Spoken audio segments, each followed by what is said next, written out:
اعوذ باللہ من الشیطان الرجیم بسم اللہ الرحمن الرحیم وَإِذْ قَالَتِ امْرَأَتُ عِمْرَانَ رَبِّ إِنِّي نَذَرْتُ لَكَ مَا فِي بَطْنِي مُحَرَّرًا فَتَقَبَّلْ مِنِّي إِنَّكَ أَنْتَ السَّمِيعُ الْعَلِيمُ۔ محترم حضرات و خواتین، اللہ رب العالمین نے سورہ آل عمران کی آیت نمبر 35 سے آگے کی آیتوں میں مریم علیہ السلام اور ان کے بیٹے عیسیٰ علیہ السلام ان کے واقعے کو تفصیل سے ذکر کیا ہے۔ یہاں پر اللہ تعالیٰ نے فرمایا، یاد کرو اس وقت کو اذ قالت امرأۃ عمران، جب عمران کی بیوی نے کہا، یہ دعا کی۔ عمران کی بیوی سے مراد یعنی مریم علیہ السلام کی والدہ، جن کا نام حافظ ابن کثیر رحمۃ اللہ علیہ نے حنہ بنت فاقوز بیان کیا ہے۔ تو جب انہوں نے اللہ سے یہ دعا مانگی، رب انی نذرت لک ما فی بطنی محررا، اے میرے رب بے شک میرے پیٹ میں جو ہے میں اسے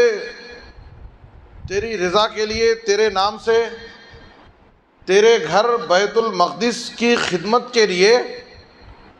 آزاد کرنے کی، وقف کرنے کی نظر مانی کہ وہ تیرے گھر کی خدمت کرے گا۔ فتقبل منی، نظر ماننے کے ساتھ، دیکھیے پیدائش سے پہلے ماں نظر مان رہی ہے اپنے بچے کے بارے میں کہ میں اس کو تیرے گھر کی خدمت کے لیے لگا دوں گی، آزاد کر دوں گی۔ تو یہاں پر والدین کے لیے ایک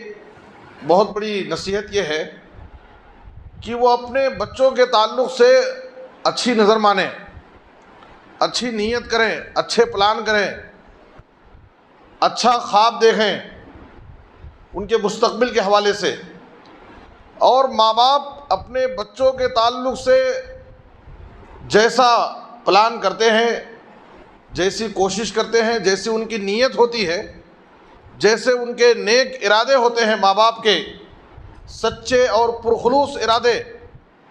اور اس ارادے کے مطابق کوشش بھی ہوتی ہے ان کی تربیت کے پیچھے، ان کو بنانے کے لیے، ان کو سنوارنے کے لیے، اور ساتھ ہی ساتھ ماں باپ کی پرخلوص دعائیں بھی ہوتی ہیں، تو ایسے بچے، ایسی اولاد دنیا اور آخرت میں کامیاب ہوتی ہے۔ یہ ماں باپ کی ذمہ داری ہے کہ اپنے بچوں کے تعلق سے اچھی امید رکھیں اور اچھے نیک ارادے رکھیں اور اس کے مطابق کوشش کریں، تربیت کریں اور پرخلوص دعائیں بھی کریں اللہ تعالیٰ سے۔ دیکھیے مریم علیہ السلام کی والدہ پیدائش سے پہلے ہی مریم کے باقاعدہ اللہ رب العالمین سے دعا کر رہی ہیں، رب انی نذرت لک ما فی بطنی محررا، اے میرے رب بے شک میں نے میرے پیٹ میں جو ہے، چاہے بچہ ہو یا بچی وہ تو معلوم نہیں ہے، میں تیرے گھر کی خدمت کے لیے اسے وقف کر رہی ہوں، آزاد کر رہی ہوں۔ فتقبل منی، مجھے ایک واقعہ یاد آ رہا ہے جو پچھلے 2022 کے لاسٹ میں یہ واقعہ سوشل میڈیا پر نشر ہوا تھا کہ ایک عراقی پائلٹ، عراق کا رہنے والا پائلٹ، اس نے میڈیا میں آ کر کے ایک انٹرویو پیش کیا کہ میں پائلٹ کیسے بنا۔ یہ ماں باپ کے لیے اس میں ایک بہت بڑا پیغام ہے، بہت بڑی نصیحت ہے، اس لیے اس واقعے کو میں ذکر کر رہا ہوں۔ تو اس عراقی پائلٹ نے کہا کہ میں یہاں تک کیسے پہنچا. اس کا بیان ہے کہ جب میں ابھی اسکول پڑھ رہا تھا تو ایک دن میں اسکول سے واپس آیا اپنے گھر، تو میری ماں نے میرے بیگ سے بک نکال کر کے میرے نام کے ساتھ عبداللہ پائلٹ لکھا. مجھے اس وقت یہ بات سمجھ میں نہیں آئی کہ میری ماں نے میرے نام کے ساتھ عبداللہ پائلٹ کیوں لکھا ہے. تو بعد میں الحمدللہ کوشش کرتا رہا، اور میری ماں نے میری تعلیم و تربیت کے پیچھے کافی محنت کی، مجھے پڑھایا اور میری پرورش کی. 2021 میں پائلٹ بن گیا. میری ماں کی ایک خواب، ایک دعا قبول ہو گئی. اور میری ماں کی خواہش یہ تھی کہ میں پائلٹ بنوں، اور اسی پائلٹ میں جس میں میرا بچہ جہاز رن کرے میں اس میں سوار ہو کر کے مکۃ المکرمہ جاؤں. تو کہتے ہیں کہ 2022 میں باقاعدہ اس وقت جہاز میں ہوں، رننگ میں ہوں، اور میری ماں پیچھے میرے سوار ہے، اور مکۃ المکرمہ کے لیے میں رن کر رہا ہوں، آگے بڑھ رہا ہوں. اور اللہ تعالیٰ نے میری ماں کے ان دونوں خواب کو، دونوں دعاؤں کو قبول کر لیا. تو وہ اس واقعے سے پیغام دیتے ہیں دنیا والوں کو کہ ہر ماں باپ کو اپنے بچوں سے متعلق اچھے اور نیک ارادے ہونا چاہیے اپنے بچوں کے مستقبل کے حوالے سے، اور اسی کے مطابق باقاعدہ کوشش ہونی چاہیے اور دعائیں ہونی چاہیے. مریم علیہ السلام کی والدہ نے دعا کی، رب انی نذرت لک ما فی بطنی محررا، اے میرے رب بے شک میرے پیٹ میں جو بچہ ہے میں اسے پیدا ہونے کے بعد تیرے گھر بیت المقدس کی خدمت کے لیے آزاد کرنا چاہتی ہوں، وقف کرنا چاہتی ہوں. فتقبل منی، تو میری طرف سے اس خدمت کو، اس نیکی کو قبول کر لے. اس سے پہلے بھی بتایا گیا کہ جب ہم کوئی بھی نیکی کریں، کوئی بھی عمل کریں، کوئی بھی عبادت کریں، تو عمل کر کے، نیکی کر کے اس کو چھوڑ نہیں دینا چاہیے، بلکہ نیکی کرنے کے بعد اس نیکی کے قبول ہونے کے لیے اللہ رب العالمین سے دعائیں کرنی چاہیے. اس لیے کہ ہماری کوئی بھی نیکی، بڑی سے بڑی عبادت، جب تک اللہ رب العالمین کے پاس قابل قبول نہ ہو اس کی کوئی حیثیت نہیں. ہم اپنی زندگی میں چھوٹی نیکی کریں، بڑی نیکی کریں، جب بھی کوئی عمل کریں باقاعدہ اس کی قبولیت کی فکر کریں اور اللہ رب العالمین سے دعا کریں. تو مریم علیہ السلام کی والدہ نے دعا کی، فتقبل منی انک انت السمیع العلیم. مریم علیہ السلام کی پیدائش ہوتی ہے، لیکن جب پیدائش ہونے کے بعد بچی پیدا ہوئی تو ان کی خواہش تو پوری نہیں ہوئی، اور ان کا تو ارادہ یہ تھا کہ لڑکا پیدا ہوگا تو میں اسے بیت المقدس کی خدمت کے لیے، اللہ کے گھر کی خدمت کے لیے وقف کروں گی. اس لیے انہوں نے افسوس کرتے ہوئے کہا کہ رب انی وضعتها انثی، اے میرے رب میں تو لڑکی جنی ہوں، مجھ سے لڑکی پیدا ہوئی ہے. واللہ اعلم بما وضعت، حالانکہ اللہ تعالیٰ زیادہ جانتا ہے کہ کیا پیدا ہوا ہے. ولیس الذکر کالانثی، لیکن لڑکا یہ لڑکی کی طرح نہیں ہے. مطلب یہ ہے کہ ایک لڑکا باہر جا کر کے بیت اللہ کی، اللہ کے گھر کی، مسجد کی، دین کی جو خدمت آزادی سے کر سکتا ہے وہ ایک لڑکی نہیں کر سکتی ہے، اس لیے کہ اس کی ذمہ داری گھر کے اندر کی ذمہ داری ہوتی ہے. وَإِنِّي سَمَّيْتُهَا مریم، اور بے شک میں نے اس بچی کا نام مریم رکھا ہے. یہاں پر دو باتیں بتانی ہیں. پہلی بات تو یہ ہے کہ مسجد، اللہ کے گھر کی خدمت، انہوں نے بیت المقدس کی خدمت کے لیے نظر مانی تھی، وقف کرنے کی. اللہ کے گھر کی خدمت، مسجد کی خدمت، معمولی سے معمولی خدمت، چھوٹی سے چھوٹی خدمت، یہ بڑے شرف، بڑی عزت اور بڑے اجر و ثواب کا کام ہے. جب بھی ہمیں اللہ کے گھر کی، مسجد کی خدمت کا کوئی موقع ملے تو اسے ہمیں اپنے ہاتھ سے نہیں چھوڑنا چاہیے، نہیں جانے دینا چاہیے. ایک مرتبہ صحیح بخاری کی حدیث میں ہے کہ نبی صلی اللہ علیہ وسلم نماز پڑھانے کے لیے مصلی پر آئے تو آپ نے قبلے کی دیوار پر دیکھا کہ کوئی تھوک دیا ہے. قبلے کی دیوار پر کسی کا تھوک پڑا ہوا ہے. وہ حدیث میں شک ہے کہ وہ بلغم تھا یا ناک کی غلاظت تھی. ظاہر ہے کہ تھوک کسی کا بھی ہو، ہر انسان کو فطری طور پر اس سے نفرت اور ناگواری محسوس ہوتی ہے، لیکن اس تھوک کو نبی صلی اللہ علیہ وسلم، حدیث کے الفاظ ہیں فَحَكَّهُ بِيَدِهِ، نبی صلی اللہ علیہ وسلم نے اس کو اپنے ہاتھ سے اس کی صفائی کی اور اس کو کھرچ کر کے صاف کیا۔ حالانکہ آپ کے پیچھے صحابہ کرام کی ایک بڑی جماعت تھی، صحابہ کی ایک بڑی تعداد تھی، اگر آپ کسی کو اشارہ کر دیتے تو وہ صفائی کر سکتے تھے، لیکن نبی صلی اللہ علیہ وسلم نے آگے بڑھ کر کے یہ موقع دوسرے کو نہیں دیا، خود اپنے ہاتھ سے صفائی کر کے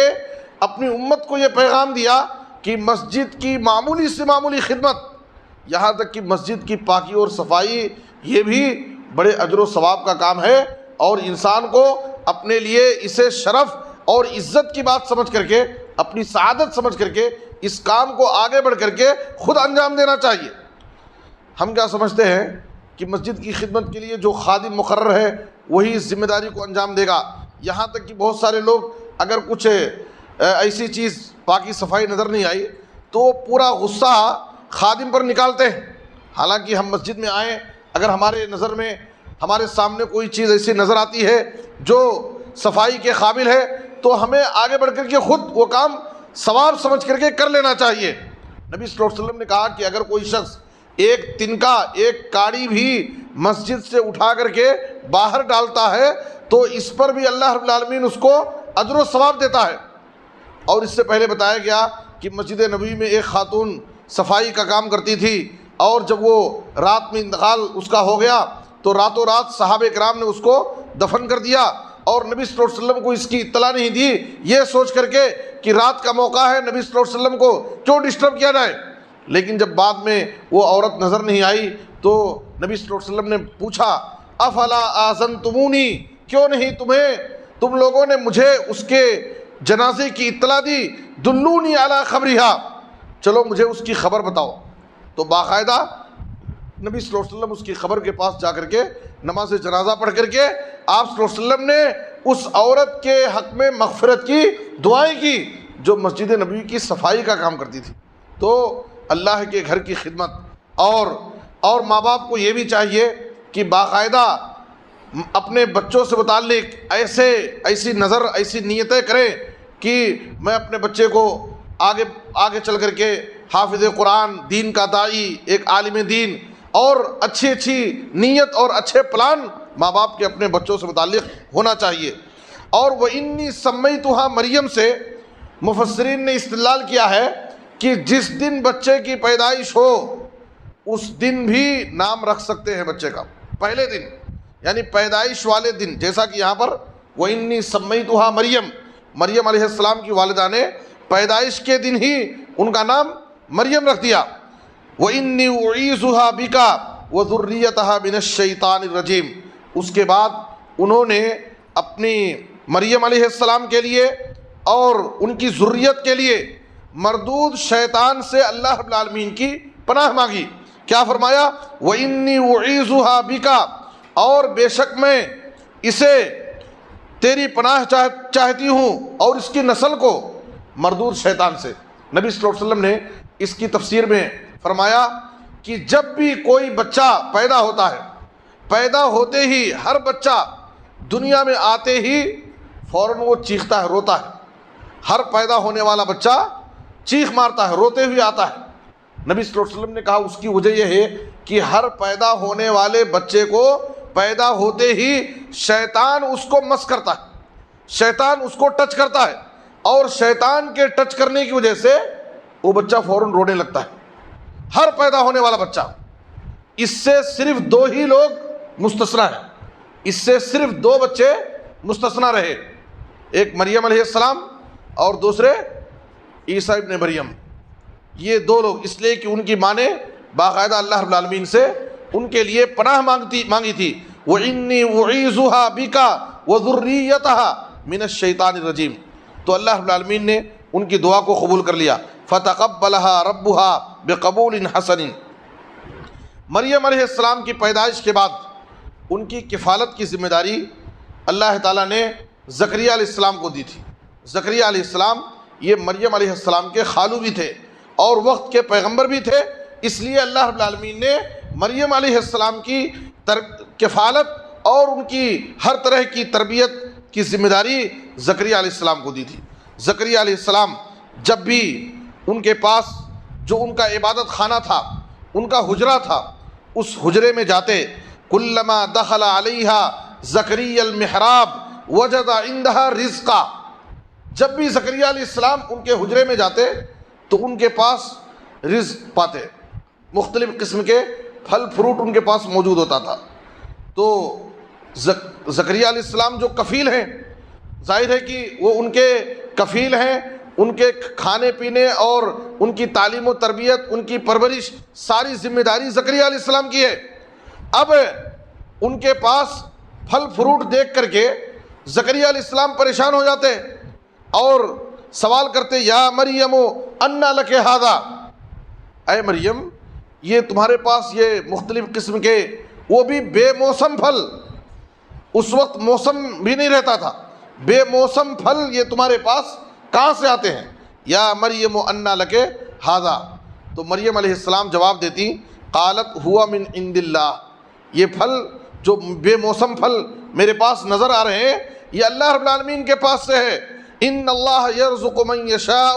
بغیر حساب، اللہ تعالیٰ جسے چاہتا ہے بے حساب روزی دیتا ہے۔ یہاں پر دو باتیں قابل غور ہیں۔ پہلی بات تو یہ ہے کہ زکریا علیہ السلام جو مریم علیہ السلام کے کفیل ہیں، وہ جب مریم علیہ السلام کے پاس بے موسم پھل دیکھ کر کے سوال کیے، انا لک ھذا، یہ بے موسم پھل تمہارے پاس کہاں سے آ رہے ہیں؟ آخر میں انتظام کرنے والا، تمہارے پاس کہاں سے آ گیا یہ پھل؟ تو مفسرین اس سے ایک استدلال کرتے ہیں کہ ماں باپ اپنے بچوں کے تعلق سے باقاعدہ تعلیم و تربیت کے باب میں اس بات پر نظر رکھیں، اگر بچوں کے پاس کوئی ایسی چیز نظر آ رہی ہے، یا مثال کے طور پر ماں باپ نے اپنے بچوں کو فون نہیں دلایا، موبائل فون اپنے بچی کو، پڑھنے والی بچی اسکول میں کالج میں، ماں باپ نے اسے فون نہیں دلایا، پھر اس کے ہاتھ میں موبائل فون دیکھے، تو باقاعدہ ماں باپ کی یہ ذمہ داری ہے کہ پوچھے کہ ہم دلانے والے ہم، آخر تمہارے پاس موبائل فون کہاں سے آیا؟ جیسے مریم علیہ السلام کی کفالت کرنے والے زکریا علیہ السلام تھے، ظاہر ہے کہ پھل فروٹ اور ان کے پاس کھانے پینے کی چیز لانے والے زکریا علیہ السلام، لیکن ان کے بغیر ان کے پاس بے موسم پھل پڑے رہتے تھے،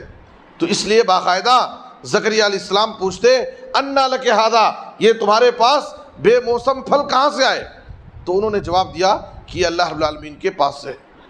اور دوسری بات یہ ہے کہ یہاں سے زکریا علیہ السلام کو ایک بات سمجھ میں آئی کہ جب اللہ تعالیٰ مریم علیہ السلام کو بے موسم پھل اللہ تعالیٰ دے سکتا ہے اپنی قدرت سے، ان کے لیے بے موسم پھل ان کے پاس پہنچا سکتا ہے اپنی قدرت اور اپنی مہربانی سے، تو زکریا علیہ السلام کے دل میں یہ بات سمجھ میں آ گئی کہ اللہ رب العالمین نے، میں اس وقت بڑھاپے کی عمر میں پہنچ گیا ہوں اور اللہ تعالیٰ نے مجھے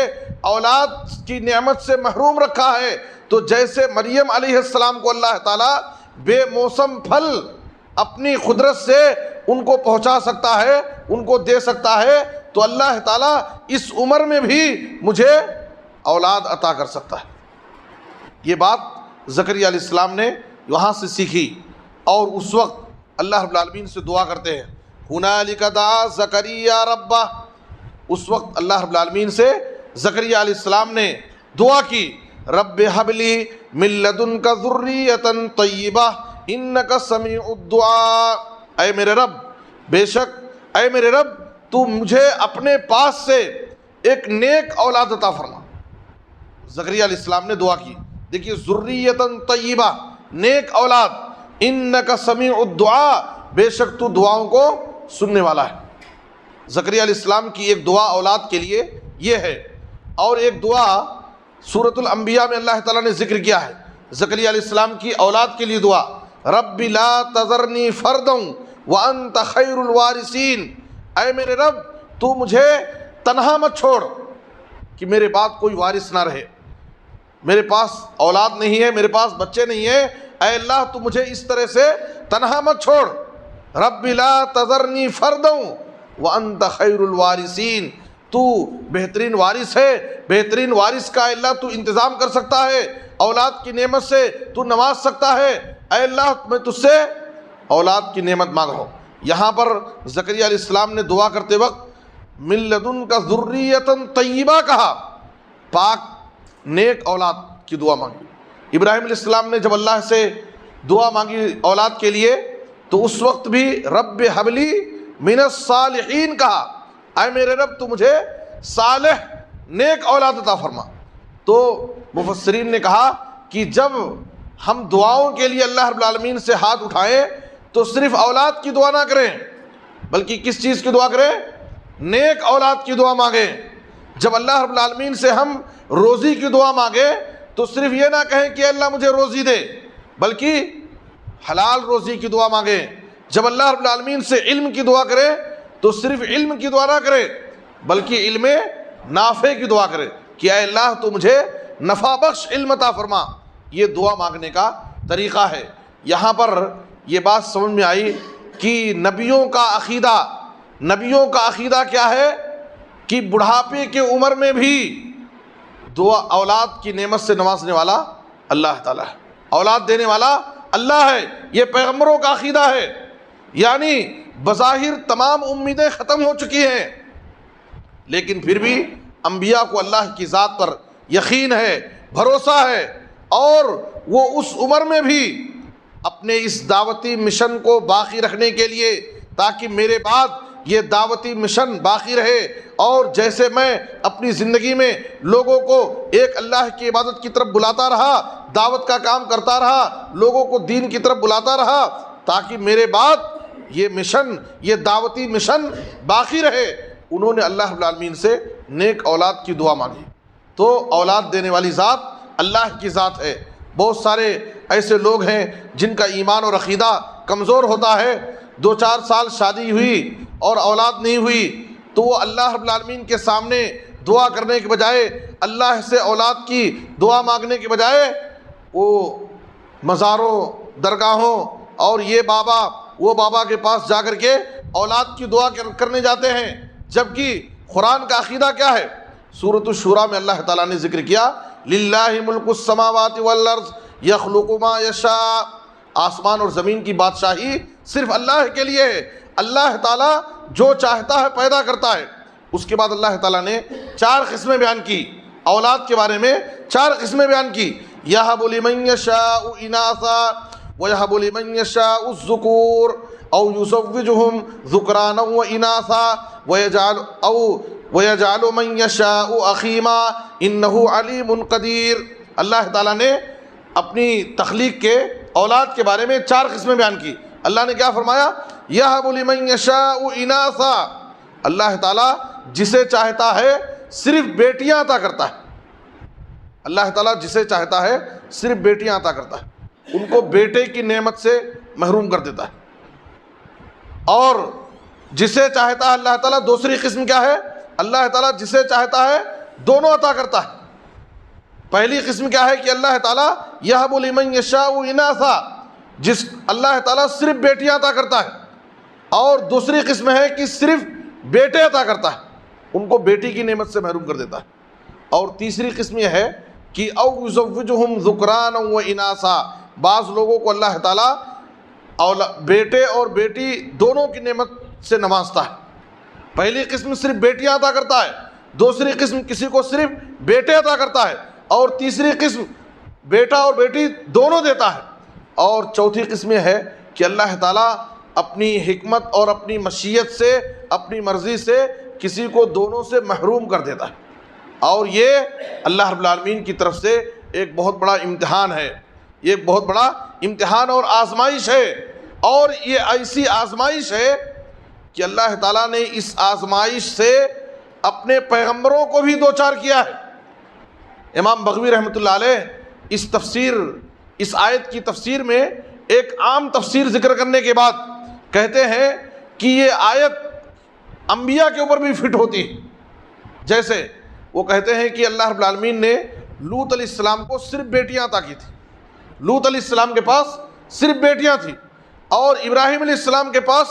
صرف بیٹے تھے، ان کے پاس بیٹیاں نہیں تھیں، اور ہمارے نبی جناب محمد رسول اللہ صلی اللہ علیہ وسلم کے پاس بیٹے اور بیٹیاں دونوں تھیں۔ اور چوتھی قسم، اللہ تعالیٰ بعض کو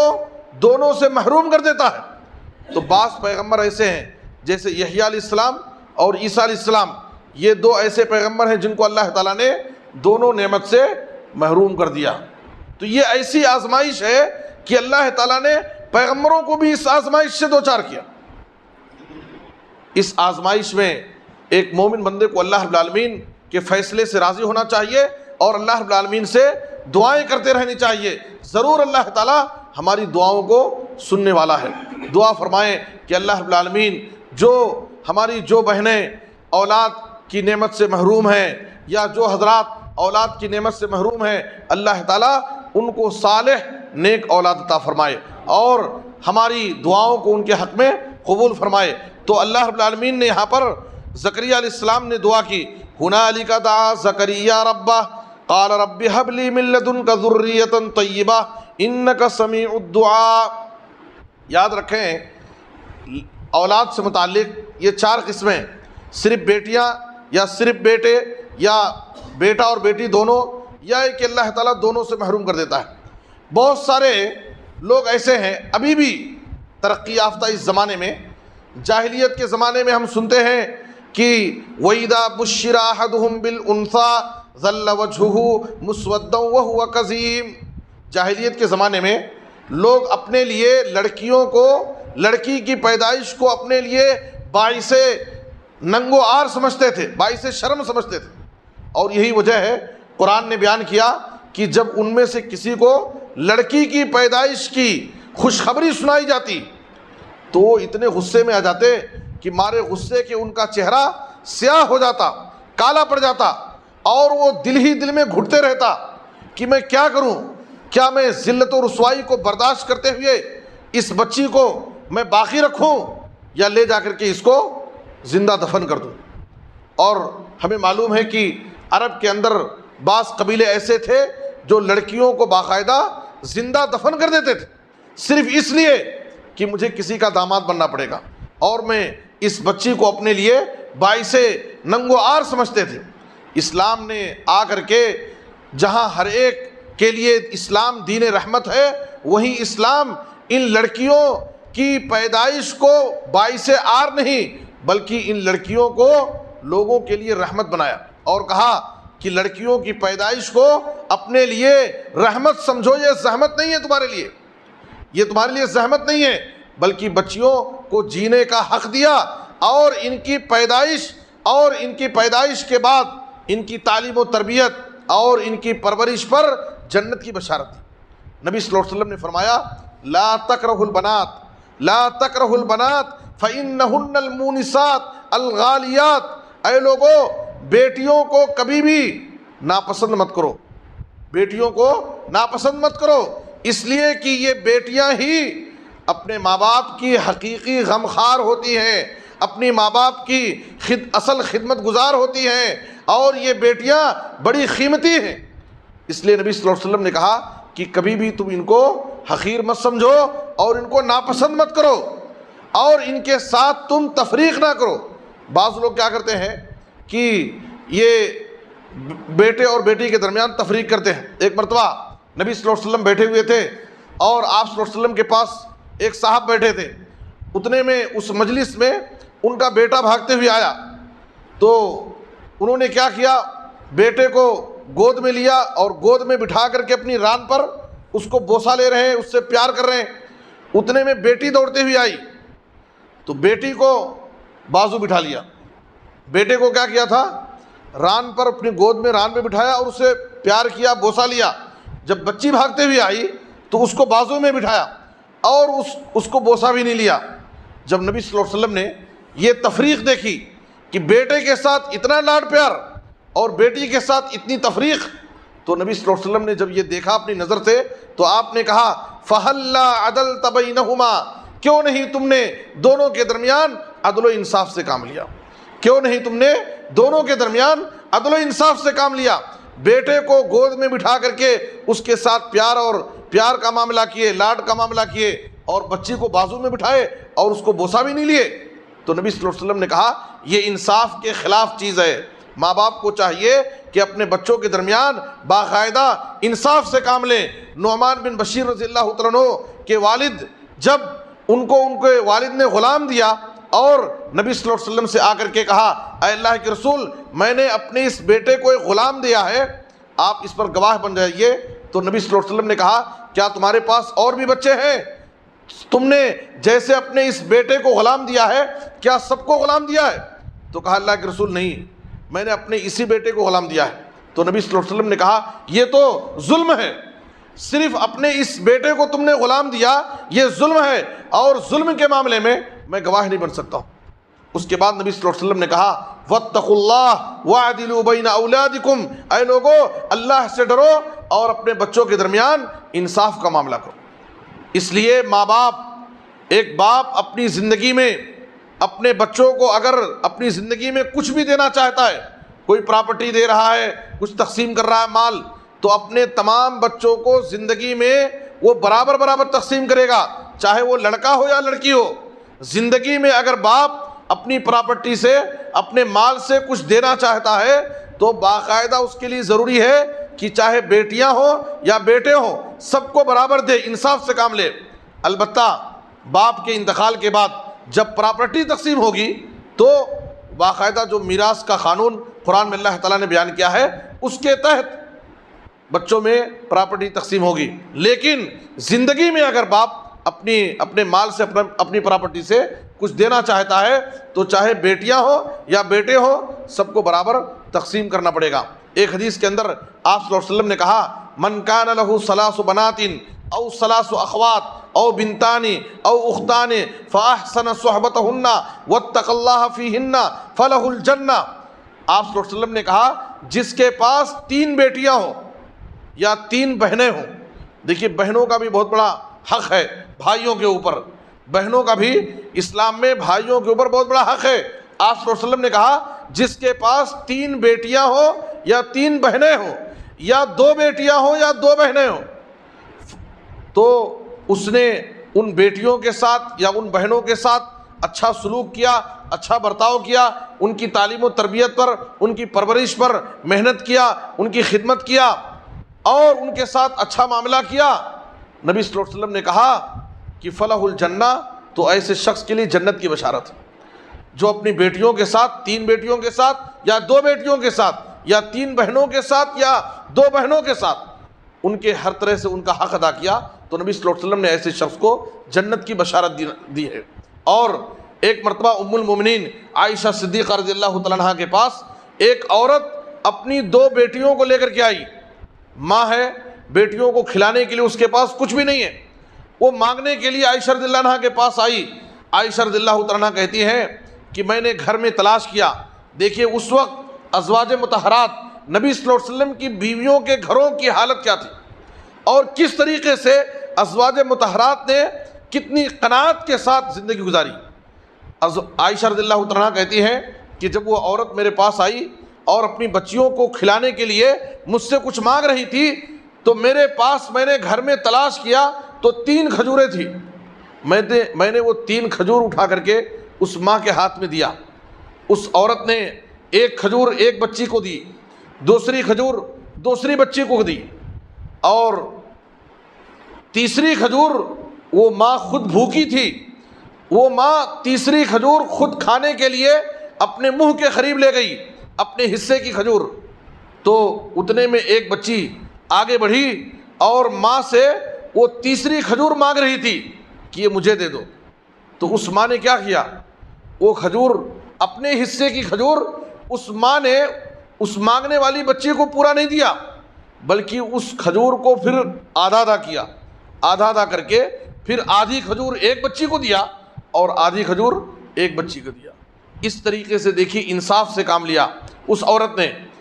عائشہ رضی اللہ تعالیٰ کہتی ہیں کہ میں نے جب اس منظر کو اپنی نظر سے دیکھا،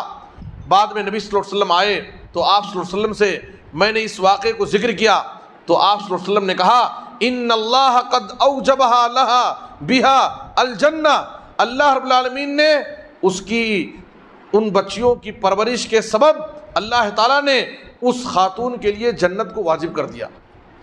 جو وہ خاتون اپنی بچیوں کی تربیت اور پرورش کر رہی ہے اور اس کے لیے جو تکلیفیں اٹھا رہی ہے، اللہ رب العالمین نے ان بیٹیوں کی پرورش کے سبب اللہ تعالیٰ نے اس ماں کے لیے جنت کو واجب کر دیا. اور دوسری روایت میں ہے، آپ صلی اللہ علیہ وسلم نے کہا من ابتلی من هذه البنات بشیء کنا له سترا من النار. جس کو اللہ تعالیٰ بیٹیوں کے ذریعے آزمائے، جس کو اللہ تعالیٰ بیٹیاں دے اور وہ اپنی بیٹیوں کی اچھی پرورش کرے، ان کی تربیت کرے، ان کو پڑھائے لکھائے، تو یہ بیٹیاں کل قیامت کے دن جہنم کی آگ سے آڑ اور رکاوٹ بن جائیں گی. یہ بیٹیاں کل قیامت کے دن جہنم کی جہنم کی آگ سے آڑ بن جائیں گی اور اپنے ماں باپ کو جہنم کی آگ میں نہیں جانے دیں گی. تو بیٹیوں کو ہمیں حقیر نہیں سمجھنا چاہیے اور ان کو اپنے لیے زحمت نہیں سمجھنا چاہیے، بلکہ یہ بیٹیاں ہمارے لیے رحمت ہیں. ان کی پرورش اور ان کی تعلیم و تربیت کا انتظام کرنا یہ دخول جنت کا ذریعہ ہے. بلکہ آپ صلی اللہ علیہ وسلم نے کہا کہ یہی بیٹیاں اپنے ماں باپ کی حقیقی خدمت گزار ہوتی ہیں. جیسے ایک مرتبہ صحیح مسلم کی حدیث میں ہے، ایک مرتبہ نبی صلی اللہ علیہ وسلم خانہ کعبہ کے پاس نماز پڑھ رہے تھے. واقعہ مشہور ہے، اس وقت ابو جہل اپنے ساتھیوں کے ساتھ وہاں قریب میں بیٹھا ہوا تھا. ان لوگوں کو شرارت سوجی. ان لوگوں نے کہا کہ دیکھو ہمارے رہتے ہوئے محمد بڑے اطمینان کے ساتھ نماز ادا کر لے رہا ہے، کیوں نہیں ہم میں سے کوئی جا کر کے فلاں قبیلے میں جاتا اور فلاں قبیلے میں ایک اونٹنی ذبح کی گئی ہے، اس کی اوجھڑی لا کر کے محمد جب سجدے میں جائے تو ان کے کندھے پر لا کر کے ڈال دو. اس طریقے سے انہوں نے شرارت کرنی سوچی. تو عقبہ بن ابی معیط جو اس مجلس کا سب سے بڑا بدبخت تھا، وہ اٹھا اور جا کر کے اس قبیلے سے اونٹنی کی اوجھڑی لا کر کے نبی صلی اللہ علیہ وسلم جب سجدے میں گئے تو آپ کی پیٹھ پر دونوں کندھے کے درمیان لا کر کے ڈال دیا. اونٹنی کی بڑی اوجھڑی. نبی صلی اللہ علیہ وسلم سجدے سے سر نہیں اٹھا پا رہے ہیں. وہ لوگ اس منظر کو دیکھ کر کے ابو جہل اپنے ساتھیوں کے ساتھ کھلکھلا کے ہنس رہے ہیں، مذاق اڑا رہے ہیں کہ ہم نے محمد کو اچھا پریشان کیا. عبداللہ بن مسعود رضی اللہ عنہ کہتے ہیں کہ میں دور سے اس منظر کو دیکھ رہا تھا، لیکن چونکہ یہ سب بڑے ظالم اور سرکش قسم کے لوگ تھے، میرے اندر میں طاقت محسوس نہیں کر رہا تھا کہ میں جا کر کے نبی صلی اللہ علیہ وسلم کی پیٹھ سے اس اوجھڑی کو ہٹا دوں. کوئی جا کر کے آپ کی بیٹی فاطمہ رضی اللہ تعالیٰ عنہ کو اس واقعے کی خبر دیا. آپ کی بیٹی فاطمہ رضی اللہ تعالیٰ عنہ ابھی کم سن تھی، کم عمر تھی. جیسی ہی فاطمہ رضی اللہ تعالیٰ عنہ آپ کی بیٹی کو یہ خبر معلوم ہوئی، اس واقعے کی خبر ہوئی، وہ فوراً بھاگتے ہوئے نبی صلی اللہ علیہ وسلم کے پاس پہنچ جاتی ہیں اور پوری طاقت اور کوشش سے اس اوجھڑی کو نبی صلی اللہ علیہ وسلم کی پیٹھ سے ہٹاتی ہیں. نبی صلی اللہ علیہ وسلم سجدے سے سر اٹھاتے ہیں. آپ صلی اللہ علیہ وسلم اپنی نماز مکمل کرنے کے بعد، نماز سے فارغ ہونے کے بعد، آپ اپنے ہاتھوں کو بد دعا کے لیے اٹھائے اور آپ صلی اللہ علیہ وسلم نے بد دعا کی. اللہم علیک بقریش، 3 مرتبہ کہا، اے اللہ قریش کے ان ظالموں کو، ان سرکشوں کو اے اللہ تو ہلاک و برباد کر دے. اس کے بعد آپ صلی اللہ علیہ وسلم باقاعدہ ان کے نام لے لے کر کے آپ نے بد دعا کی. اب تک وہ لوگ ہنس رہے تھے، لیکن جب نبی صلی اللہ علیہ وسلم نے بد دعا کے لیے ہاتھ اٹھائے تو ان کی ہنسی غائب ہو گئی اور انہیں اس بات پر یقین تھا کہ محمد صلی اللہ علیہ وسلم اگر ہمارے حق میں بد دعا کر دیے تو ہم ہلاک و برباد ہو جائیں گے. جب آپ کے ہاتھ اٹھے تو ان کی ہنسی غائب ہو گئی. راوی کہتے ہیں کہ یہ شرارت کرنے والے جتنے لوگ تھے 7 لوگ، اور جن کے بارے میں نبی صلی اللہ علیہ وسلم نے بد دعا کی تھی، غزوہ بدر میں 7 قتل کیے گئے، ان کو ہلاک و برباد کیا گیا اور ان کی لاشیں باقاعدہ ایسی ہی کھلی میدان میں دھوپ میں پڑی ہوئی تھی. اور اس کے بعد نبی صلی اللہ علیہ وسلم نے حکم دیا تو ان کی لاشوں کو قلیب بدر میں، بدر کے پاس ایک کنواں تھا، اس کنویں میں ان کی ساری لاشوں کو پھینک دیا گیا، ڈال دیا گیا. تو آپ غور کیجئے کہ ایک بیٹی اپنی طاقت سے زیادہ، اپنی طاقت سے بڑھ کر کے اپنے ماں باپ کی خدمت گزار ہوتی ہے. کتنے ایسے ماں باپ ہیں جن کے پاس بیٹے ہیں لیکن بوڑھے ماں باپ کی خدمت کرنے والے 4 بیٹے ہیں، جاب کر رہے ہیں، 4 بہویں گھر میں پڑی ہوئی ہیں، لیکن ایک بوڑھی ماں خود سے اپنا کھانا تیار کرتی ہے، خود سے اپنے کپڑے دھلتی ہے، اور اس بوڑھی ماں کی خدمت کرنے والے کوئی بھی نہیں ہیں۔ ماں باپ کو جب بھی کوئی تکلیف ہوتی ہے، بیٹیاں اپنے گھر سے بھاگ کر کے اپنے ماں باپ کے گھر پہنچتی ہیں۔ اس لیے ہمیں چاہیے کہ ہم ماں باپ کے خدمت گزار بنیں اور فرما بردار بنیں۔ اور اس واقعے سے ہمیں پیغام یہ ہے کہ ہم کبھی بھی اولاد کے درمیان تفریق نہ کریں۔ بیٹے اور بیٹیاں یہ سب ہماری اولاد ہیں اور یہ ہمارے لیے رحمت ہیں۔ ہم ان کی تعلیم و تربیت کے پیچھے جو بھی کوشش کرتے ہیں، اس کا بدلہ اللہ تعالیٰ دنیا میں بھی ہمیں دے گا اور آخرت میں بھی دے گا۔ دعا فرمائیں کہ اللہ تعالیٰ جو بھی مسلمان مرد و خواتین اولاد کی نعمت سے محروم ہیں، اللہ تعالیٰ ان کو نیک اور صالح اولاد عطا فرمائے۔ اللہ تعالیٰ ہمیں اپنے بچوں کی صحیح تعلیم و تربیت کی فکر کرنے کی اللہ ہمیں توفیق عطا فرمائے۔ اللہ تعالیٰ ہمیں کتاب و سنت پر عمل کرنے کی توفیق دے۔ آمین۔ وصلی اللہ علی نبینا محمد و آلہ و صحبہ اجمعین۔